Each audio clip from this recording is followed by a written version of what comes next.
Good morning everyone. મેં જૈના આ easy learning સેન્ટરમાં 9th સ્ટેન્ડર્ડમાં આવેલી. 9th સ્ટેન્ડર્ડમાં મેં ડિસાઇડ કર્યું કે હવે ક્લાસીસ જોઈન કરવાની.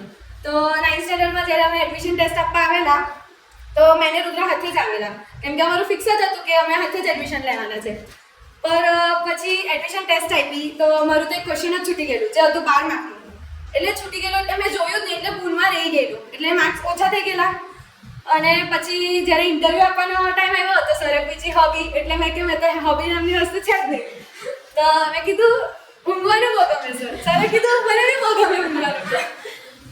પર પછી એમ મેં એક દિવસ લેટ જોઈન કરેલું, કેમ કે પછી ઘરે એટલે એડમિશન નહીં થયેલું મારું, એક દિવસ મોડું થયેલું. પર મેં આવેલી ફર્સ્ટ ડે મારું વર્ક કમ્પ્લીટ હતું, જે ફર્સ્ટ ડેનું થયેલું ને તે મેં વર્ક કમ્પ્લીટ કરીને આવેલી ફર્સ્ટ જ ડે. નહીં ખબર કેમ પણ એક્સાઇટમેન્ટ હતી ટ્યુશન આવવાની, કે નવું ટ્યુશન છે, નવી વસ્તુ જાણવા મળશે.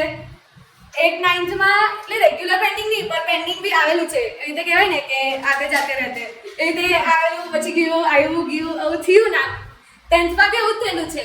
લાસ્ટમાં તો બોર્ડ ક્વેશ્ચન બહુ બધા હતા, પર જેમ કે મારા થિયરી સબ્જેક્ટ એસએસ ને સાયન્સ મને બંને પહેલાંથી જ નથી ગમતા. મેં કેટલું બી વાંચ્યું ને, મેં કહ્યું ને, મેં આખા વર્ષમાં ખાલી 2 સબ્જેક્ટ વાંચું, બાકી બધા મેં એક્ઝામના પહેલાં કરું, ખાલી એ 2 સબ્જેક્ટ આખા વર્ષ વાંચું. ને મેથ્સમાં તો લિટરલી મેં સોલ્વ કરું ને અહીંયા ને, જે મને ઘરે હોમવર્ક મળે તે જ. મેં એનસીઆરટી સિવાય કંઈ કર્યું જ નથી.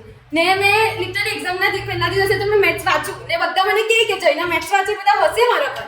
પણ મેં મેમને કીધેલું આવું કે મેં મેથ્સ વાંચું, તો મેમે કીધું હા હું જોઈ મેથ્સ એક દિવસ પહેલાં થોડી કોઈ સોલ્વ કરવા બેસાય, કેમ કે બધા સોલ્વ કરે, મેં બધાને જોઉં ને બધા મારા પર હશે કે જો નહીં આ તો મેથ્સ વાંચે આવું કેવું.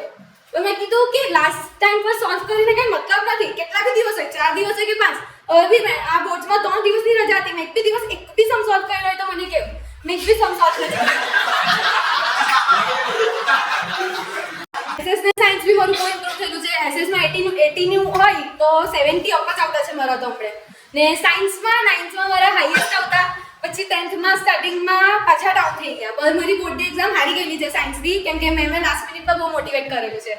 ને અહીંયા બધું બહુ વસ્તુ શીખવા મળેલી છે, time management, gap filling, and મેં બહુ બધી વસ્તુ શીખેલી છે. Thank you sir, thank you very much.